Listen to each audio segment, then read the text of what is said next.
Hello, in this video we will discuss about the brain's hunger and satiety pathway. So what will be happen? Let's begin to understand. So first of all, we should need to understand the nutrient status.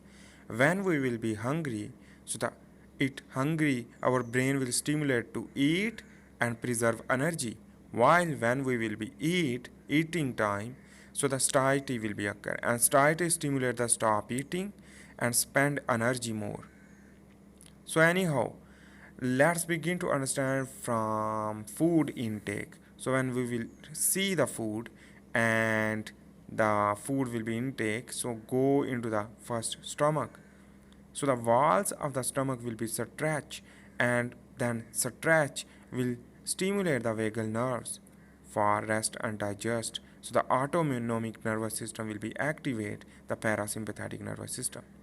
While when we will digest the food will be absorbed and assimilate in our body, and energy will move in, and the energy expenditure through eating, again eating, visualization, or other study, running, exercise, or more things. So these can be balanced through balance energy through brain. So the brain can be balanced this energy. For example, when we will decrease the adipose tissue, so the brain will trigger continuously for eating. While when we will eat full, so the brain will inhibit for more appetite. So this is the vagal nerves, which that will be attached with the brain stem, go into the dorsal root of ganglion, and in this way the first order neuron will be stimulated and go into the gray matter to the hypothalamus, and this hypothalamus will be stimulate the prefrontal cortex, uh, sensory somatosensory cortex for feeling, and in this way the hormones and nutrients are rich when we will eat into the blood circulatory system. So the blood brain barrier, leaky blood brain barrier will lead to detect and to feel the fulfillment of the food. So in this way the hormones and nutrients inside of the blood circulatory system after eating will give the signal to feeling of the from food. So in this way this is the give the response through sensory nerves and for relaxation, and the parasympathetic nervous system activate. And in this way the reward motivation pathway will lead to food seeking behavior again, for again consumption of energy and the seeking for energy. So anyhow, let's begin to understand the hypothalamus. From hypothalamus contain a paraventricular nuclei and arcuate nucleus. So the arcuate nucleus, which that is basically contain totally paraventricular nuclei, and NPY and AGRP, that is the appetite stimulating nuclei. Let's begin to understand. So this is the pituitary glands contain adenohypophysis and neurohypophysis. So this is the arcuate nucleus and paraventricular nucleus is here. So here I am drawing the arcuate nucleus contain NPY and AGRP and POMC peptides.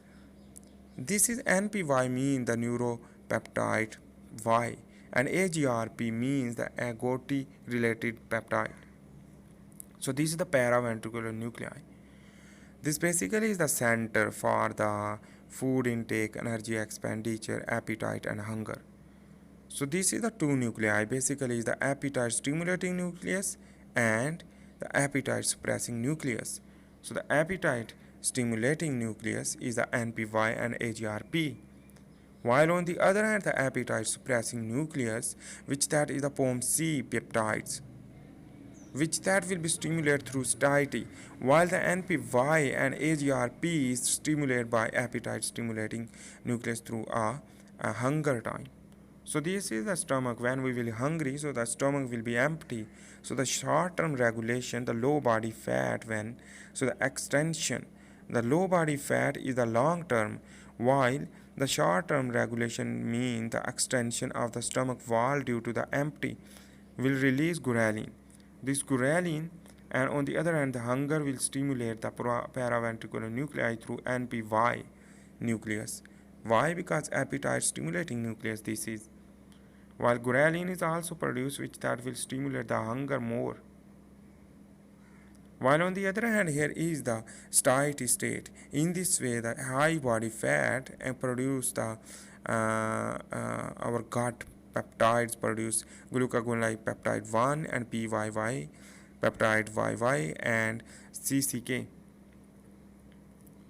This basically lead to appetite suppressing mechanism.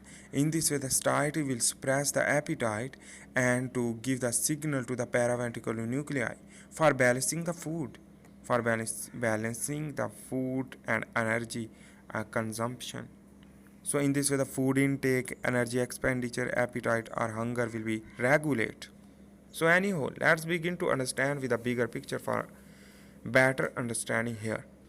This is the basically is the fourth ventricle is here, blue color show, and this is the NPY and AGRP, the neuropeptide Y nuclei or AGRP nuclei, agouti related peptide, and this is lead to increase the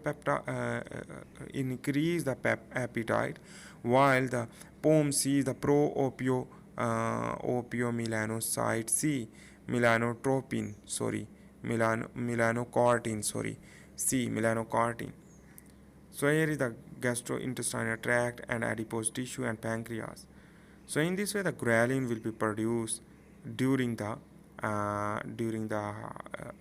hunger time. So the appetite stimulating through ghrelin.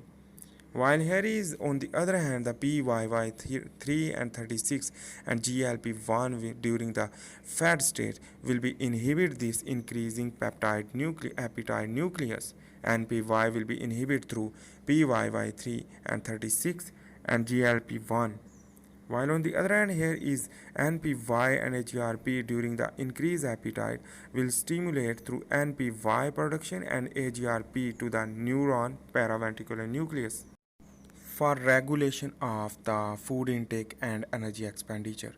While on the other hand, the NPY nuclei, the increased appetite nucleus, which that will be interconnected with the POMC, the pro-opiomelanocortin C, which that will be interconnected, lead to stimulate the decrease the appetite when we will long term decreasing the food intake. So the appetite when increase will lead to decrease ultimately after a several time. So the consumption of the energy from adipose tissue will begin.